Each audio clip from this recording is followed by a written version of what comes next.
Hello students, today we will discuss pre-operative evaluation of pulmonary hypertension. The pulmonary hypertension may occur in isolation or with associated medical conditions. It is classified into 5 groups according to WHO classification. The class 1 first is a pulmonary arterial hypertension. The pulmonary arterial hypertension covers primary pulmonary hypertension. It may be sporadic or familial.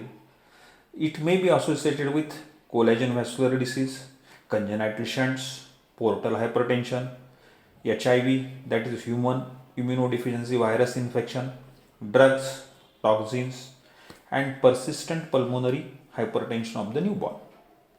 Second is pulmonary venous hypertension. This pulmonary venous hypertension covers left-sided heart disease, extrinsic compression of central pulmonary veins, pulmonary veno-occlusive disease. Third is a pulmonary hypertension related to lung disease or hypoxemia. It covers chronic obstructive pulmonary disease, interstitial lung disease, sleep disorders related to breathing, neonatal lung disease, chronic exposure to high altitude. These are the conditions. Fourth is pulmonary hypertension caused by chronic thromboembolic diseases. Examples are pulmonary thrombosis or embolism and sickle cell disease. Fifth is pulmonary hypertension from disorders directly affecting the pulmonary vasculature. The examples are sarcoidosis, schistosomiasis. The idiopathic pulmonary arterial hypertension was formerly called as primary pulmonary hypertension. It is rare, but other forms are more common and it occurs with variety of diseases. These diseases include cardiac disease, pulmonary disease, liver, thromboembolic, and collagen vascular disease. The pulmonary hypertension is associated with HIV infection. Exposure to anorexics such as fenfluramine and chronic liver disease, especially if portal hypertension is present, and collagen vascular disease. This include scleroderma, SLE, rheumatoid arthritis. These are the examples. Now we will see the definition of pulmonary hypertension. The pulmonary hypertension is defined as persistent elevation in mean pulmonary artery pressure. That pressure is greater than 25 millimeters of mercury. With pulmonary occlusion pressure, it is less than 15 millimeters of mercury.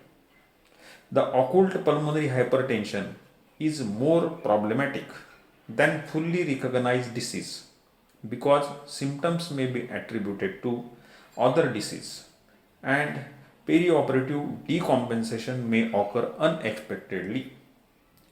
Now we will see the manifestations of the pulmonary hypertensions is usually non-specific. They are insidious. They are associated with delayed diagnosis. In patients with pulmonary hypertension, dyspnea is initial symptom. It's present in 60% of the patients. The dyspnea is non-specific and is associated with multiple other conditions also. Near syncope or syncopal episodes, they suggest severe disease. Severe disease, that means severe pulmonary hypertension. The hypoxia, hypercarbia, vasoconstriction and increased sympathetic tone, even due to anxiety, may increase pulmonary vascular resistance and it will lead to acute decompensation with right heart failure in patients with pulmonary hypertension. The patients with pulmonary arterial hypertension have high rate of perioperative morbidity and mortality. The mild pulmonary hypertension rarely affects anesthetic management, but moderate to severe disease increases the risk of right-sided heart failure. The signs of right-sided heart failure they include dyspnea at rest, metabolic acidosis, hypoxia, right heart failure. Right heart failure will have peripheral edema, hepatomegaly, jugular venous distension, and there is history of syncope. These are the signs and symptoms of right-sided heart failure. On physical examination of the pulmonary hypertension, patient reveal split of S2 with loud second component. Then there is right ventricular heave. There may be murmur of tricuspid regurgitation. There may be ascites, hepatomegaly, jugular venous distension, and peripheral edema. These are the findings on the physical examination. The echocardiogram is a diagnostic screening test of choice, and can be used to estimate pulmonary artery pressure and to assess right ventricular function and to identify left heart failure and valvular or congenital heart disease. Therefore, echocardiogram is test of choice. The patients with significant findings may require right and left heart catheterization. Although the need for catheterization preoperatively depends on surgical procedure. Then another investigation is ECG, chest radiogram, and echogram also, echocardiogram. These are the useful in these patients with more than mild disease. What are the findings on ECG? The findings of ECG include right axis deviation, right bundle branch block, right ventricular hypertrophy, and there may be tall R waves in lead V1 and V2. The right atrial hypertrophy and P pulmonale may be present in severe pulmonary hypertension, with peak P waves most apparent in lead 2, 3, AVF and V1.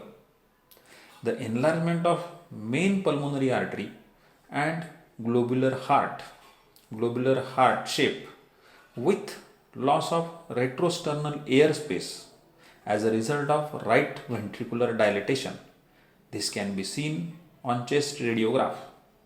The evaluator should inquire about history of obstructive sleep apnea, which can also cause pulmonary hypertension. Then CBC with platelets should be done. The electrolytes, blood urea nitrogen, creatinine, and liver function test. In liver function test may be elevated as a result of congestion or use of bosentan, that is a drug. The preoperatively, patients may be treated with diuretics, anticoagulants. Then the patient should be treated with calcium channel blockers. They should supplemental oxygen, sildenafil.